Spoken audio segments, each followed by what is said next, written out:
It is the pineal gland of the brain which secretes the melatonin, which is the single eye, the third eye. The pineal gland of the brain, up until recently, scientists didn't know what the heck it did in the middle of the brain, but you know what? If you go back into the book, Genesis chapter 32, verse 30, Jacob says, I have seen God face to face. Here you had modern science not even knowing what the pineal gland did up until a few years ago, and here's Jacob 6,000 years ago saying, I have seen God face to face. I'll call the place pineal. He's talking about the pineal gland of the brain. It's phenomenal how little we know about ourselves and how much we've swallowed from religious teachers. In various mystical and esoteric traditions worldwide, the pineal gland is considered a center of spiritual and metaphysical insight and the primary location for the soul or spirit within the body. In occult symbolism, it is often associated with the transmutation and circulation of subtle energies within the body, including spiritual and psychic energies. Others think of it as the third eye, or the seat of spiritual consciousness and intuition. They believe the pineal gland functions as a gateway that connects the physical and spiritual realms, and that its activation and harmonization facilitate higher levels of consciousness, inner wisdom, spiritual growth, access to hidden knowledge, and transcendental experiences.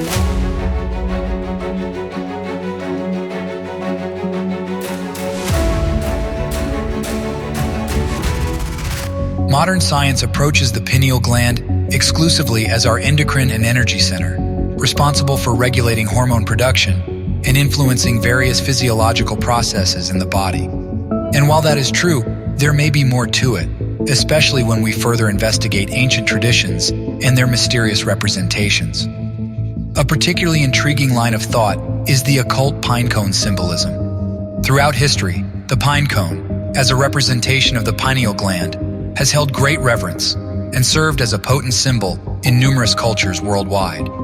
From the ancient Egyptians, Greeks, and Romans to various religious and spiritual practices, this humble cone-shaped object resembling the pineal gland has left its mark. We find depictions of the pine cone in diverse settings. It appears in ancient Sumerian lore, depicting the Anunnaki, and adorns artifacts from ancient Egypt. Its presence is felt in the intricate carvings of Mayan temples, and even within Christian symbolism. The pine cone seems to play a substantial role in the visual narratives of different cultures, leaving us intrigued by its hidden meanings. But there's more to the pine cone's allure than meets the eye. It possesses an inherent design that aligns with the mesmerizing Fibonacci sequence, a mathematical marvel also known as the golden spiral, golden ratio, or geometric shape of life.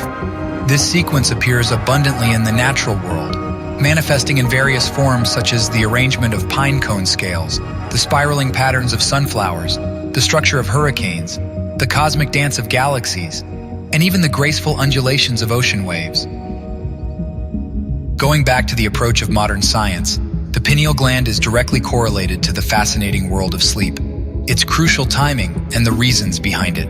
It releases 4 hormones during specific hours of the night.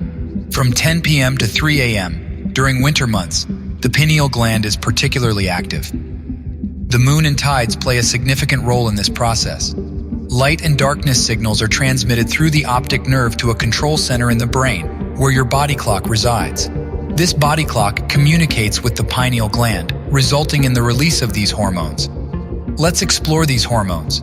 Firstly, there's melatonin, which is primarily responsible for the repair and recovery that occurs in our brains and bodies while we sleep. Many people take melatonin supplements to aid sleep, but our bodies naturally release this hormone during the specified hours. During sleep, melatonin promotes various essential processes. It supports the repair of damaged cells and tissues in our body, aiding in their rejuvenation. It also helps strengthen our immune system, which is crucial for fighting off illnesses and infections, and has antioxidant properties. That is why it is often known as the fixing and rejuvenating nighttime hormone. Secondly, there's serotonin, the mood hormone. When serotonin levels are balanced, and at an optimal level, it promotes feelings of happiness, contentment, and well-being. It helps regulate and stabilize our emotions, making us feel more positive and satisfied with life. Going to bed early can contribute to well-regulated levels of serotonin. Just think about how you feel after a late night, certainly not very happy. The pineal gland also releases arginine vasotocin, a natural painkiller, during those specific hours. Did you know that your body possesses its own pain relief mechanism? Going to bed during these hours allows your natural painkiller to be released. However, using this painkiller generates waste, and if that waste isn't eliminated, the subsequent release of arginine vasotocin may be compromised. Exercise plays a crucial role in eliminating this waste from the use of arginine vasotocin. When you engage in physical activity and perspire, you're allowing your body to get rid of the waste, thus enhancing your ability to sleep. Ecclesiastes wisely states, "The sleep of a laboring man is sweet." By actively moving throughout the day, you naturally experience physical exhaustion at night, which leads to better sleep. Furthermore, arginine acts as a natural painkiller and helps facilitate deep sleep. The earlier you go to bed, the higher the likelihood of experiencing a deep and restful slumber. Another hormone released during those hours is epithalamin, which increases learning capacity. Our brains are designed to continuously learn new things throughout our lives. Many individuals experience cognitive decline because they cease to learn new information. It's important to always embrace new knowledge.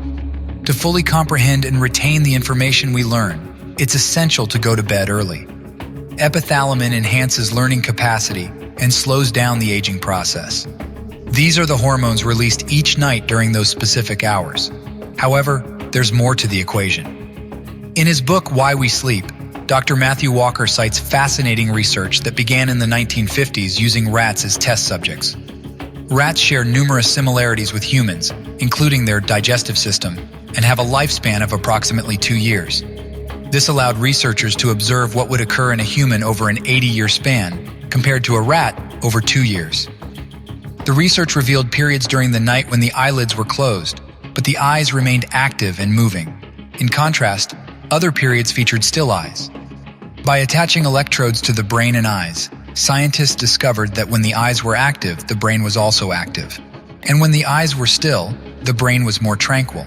Thus, the terms rapid eye movement, REM, and non-rapid eye movement, NREM, were coined. Let's delve into what occurs during these different phases. During the NREM phase, the brain engages in a type of courier service. Throughout the day, all our experiences are stored in the hippocampus, our short-term memory storage unit. However, during the NREM phase, these memories are transferred from the hippocampus to the cortex. Additionally, the NREM phase involves the glymphatic system, which serves as a cleaning mechanism for the brain. As the brain cells shrink slightly, more fluid can flow between them, facilitating the removal of waste generated by neuronal activity and the energy cycles in the cells. This waste includes not only metabolic byproducts, but also negative emotions. Interestingly, forgiveness seems to trigger the glymphatic system, allowing it to clean up emotional residue. Dreaming occurs during the REM phase, explaining the fast movements of the eyes. It is also a period of consolidation and confirmation of the information learned throughout the day. Dr. Matthew Walker's research indicated that these cycles occur in 90-minute intervals. Let's consider an example of someone who sleeps from 9 p.m. to 5 a.m. The first 90 minutes, 9 p.m. to 10:30 p.m., is predominantly NREM, accounting for 80% of the sleep cycle, while REM comprises the remaining 20%. During this period, most of the cleaning process takes place. From 10:30 p.m. to midnight, the ratio shifts to 60% REM and 40% NREM. From midnight to 1:30 a.m., it becomes a 50-50th split. As the night progresses, the ratio changes again. Between 1:30 a.m. and 3 a.m., 40% of the sleep cycle is NREM, and 60% is REM. Finally, from 3 a.m. to 5 a.m., the last 2 hours, 20% is NREM, and 80% is REM. Have you ever noticed that if you wake up at 3 or 4 in the morning and go back to sleep, you tend to remember your dreams upon waking again? That's because most dreaming occurs in the latter part of the night, while the cleaning process predominates in the earlier part. So what happens if someone goes to bed at midnight? Not only do they miss out on nearly half the release of melatonin, serotonin, arginine vasotocin, and epithalamin, but they also lose a portion of the cleaning process. Additionally, they may wake up in the morning with memories still lingering in their short-term memory unit due to insufficient time for REM sleep. Dr. Matthew Walker and his team conducted extensive research on this topic. They had 20 students learn the same material, with 10 students getting 6 hours of sleep per night and the other 10 getting 8 hours. After 3 months, they discovered that those who had 8 hours of sleep retained almost double the information compared to those who slept only 6 hours. Therefore, the study strongly suggests that 8 hours of sleep per night are non-negotiable for optimal cognitive performance. Dr. Walker also emphasized certain recommendations based on their findings. Firstly, sleeping with open windows can be beneficial.